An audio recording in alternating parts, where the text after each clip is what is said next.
Hollywood has become a battlefield for narratives, where actors face loaded questions designed to push agendas.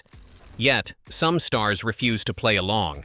From Matthew McConaughey's graceful deflections to Samuel L. Jackson's no-nonsense shutdowns.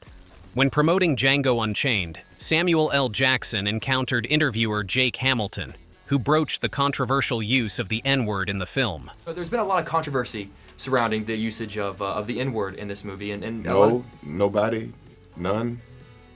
The word would be. Oh, I don't want to say it. Why not? I don't like to say it.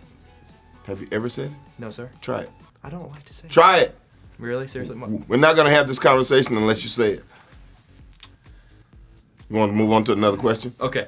Awesome. I don't want to say it. Come on. Will you say it? No. That's not the same thing. Why do you want me to They're say it? gonna bleep it when you say it on your show. Say it. Jackson's candor extends beyond interviews. Known for his outspoken nature, he often uses his platform to challenge societal double standards. His interaction with Hamilton remains a prime example of his refusal to shy away from uncomfortable truths, regardless of public opinion. In 2023, Matthew McConaughey joined The View to promote his children's book, Just Because. But things took a turn when Sunny Hostin and Joy Behar steered it toward politics. Do you think political office is in your future? Can you see that? If it's where I would deem myself to be most useful? Yeah. Yes. Do you think you could get elected in Texas being anti-gun? Do I think I could get elected in Texas being anti-gun?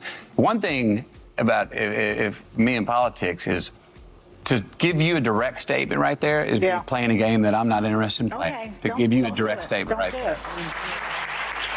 McConaughey's approach reflects his broader philosophy of engaging in meaningful conversations rather than divisive debates. His ability to maintain dignity under pressure solidified his reputation as one of Hollywood's most thoughtful actors. In recent years, Chris Pratt has faced criticism from certain media outlets for his outspoken faith. During a 2020 interview to promote Onward, a journalist questioned Pratt's Christian beliefs, suggesting they were exclusionary. And it is an authentic thing for me, and I you know, that kind of a message, it might not be for everybody, but there is a group of people for whom that message is designed, and it makes me, nothing fills my soul more than to think that maybe some kid watching that would say, hey, I've been thinking about that, I've been thinking about praying, let me try that out, you know? That's like the only way I feel like I could repay what has essentially been a giant gift in my life. His refusal to bow to criticism while maintaining respect for differing perspectives earned him admiration from fans and colleagues alike. Kurt Russell's legendary 2015 View appearance cemented his reputation as one of Hollywood's most straightforward actors. Promoting The Hateful Eight, Russell faced a panel eager to discuss gun control. Recently, you made some headlines for saying that you felt gun control laws wouldn't deter terrorists. Explain to folks. Well, you know, these are these things where, first of all, I was in a situation, we do what we call a dog and pony. Right. We're out doing the dog and pony selling a picture. And you get kind of, sometimes you get what you feel is slightly ambushed by somebody who's really got an agenda. And that's sort of, I think, that's my opinion of what happened to me the other day. The last thing I like to watch is entertainers or actors get political. It's just something I can't stand watching. So having said that, no, I was kind of asked to put it in context somehow with this movie. Mm-hmm. You know, my personal feeling is that there's a big difference between Fantasyland and reality. Fantasyland is what we do.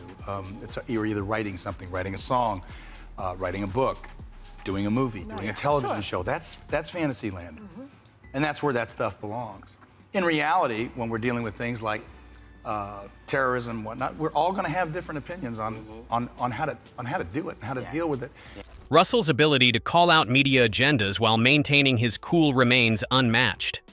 During a 2016 town hall for Fences, Denzel Washington found himself confronting Sirius XM reporter Karen Hunter. So why did he need a black director? Could a white director not have? It's not color, it's culture. Martin Scorsese did Goodfellas, right? Steven Spielberg could direct Goodfellas. Martin Scorsese probably could have done a good job with Schindler's List. But they're cultural differences. it is when a hot comb hits your hair on a Sunday morning, what it smells like. That's a cultural difference, not just a color difference. So it's the culture. Denzel's ability to educate without condescension made the moment unforgettable. Throughout his career, he has consistently emphasized the importance of authenticity and shared experiences over performative gestures. Morgan Freeman's 2005 interview with Mike Wallace remains one of the most iconic clapbacks in Hollywood history. Black History Month you find ridiculous. Why?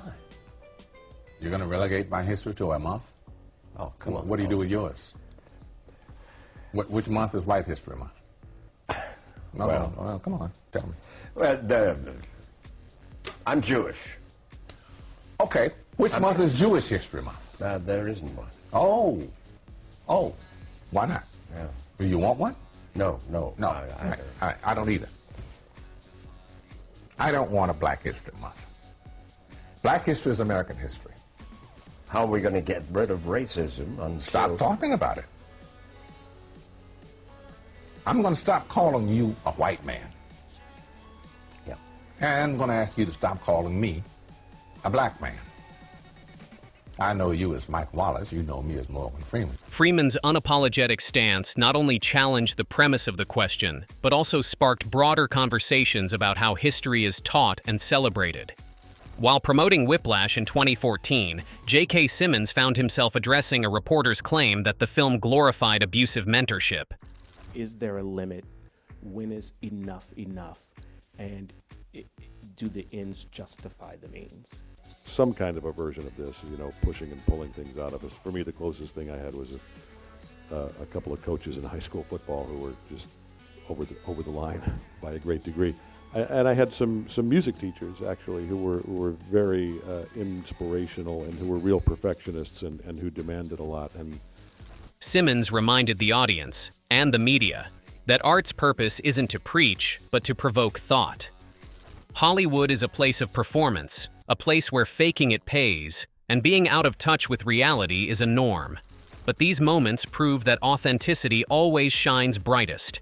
Whether deflecting loaded questions or dismantling narratives, these actors set a high standard for handling media with grace and conviction.